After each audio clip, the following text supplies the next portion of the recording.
Hi, hello, வணக்கம் நண்பா. நம்ம பெரியோர்கள் நடப்பதெல்லாம் நம்ம நன்மைக்குத்தான் என்று சொல்வார்கள்.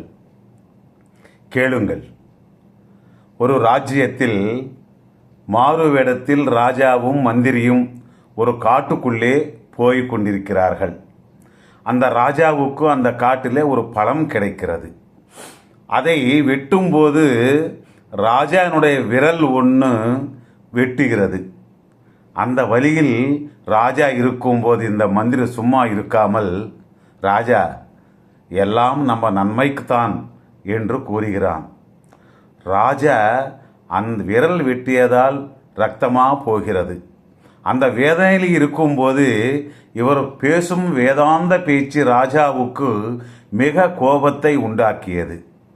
ஒரே ஒரு அடி காலால் எட்டி உதைத்தான். போய் ஒரு 6 அடி பள்ளத்தில் போய் விழுந்தான்.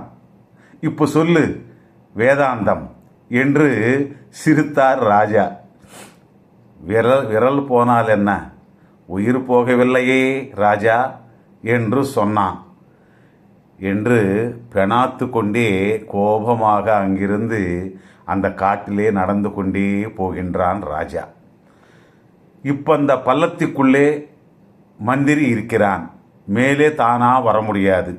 ராஜா அந்த காட்டுக்குள்ளே போய் கொண்டிருக்கும் போது சிலர் அந்த காட்டில் அம்மன் திருவிழாக்காக யாராவது ஒருவனை பலி கொடுக்க வேண்டும் என்று தேடுகிறார்கள்.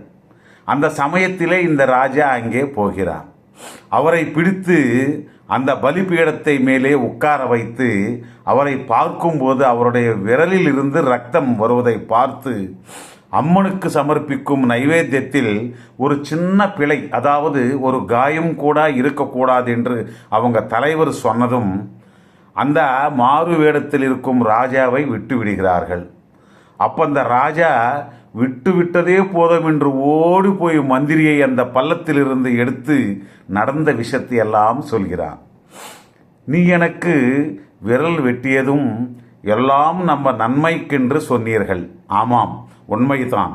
என்னுடைய தலையே போக வேண்டியது. நல்ல வேளை இந்த விரல் தான் காப்பாற்றியது.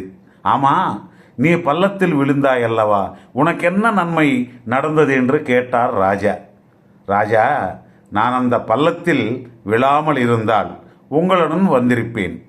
அப்போ உங்கள் விரல் வெட்டியதால் நீங்கள் பலிக்கு வேலைக்காகாதவள் இல்லையே, ஆனால் நான் நன்றாக இருப்பதால் என்னை பலி கொடுத்திருப்பார்கள்.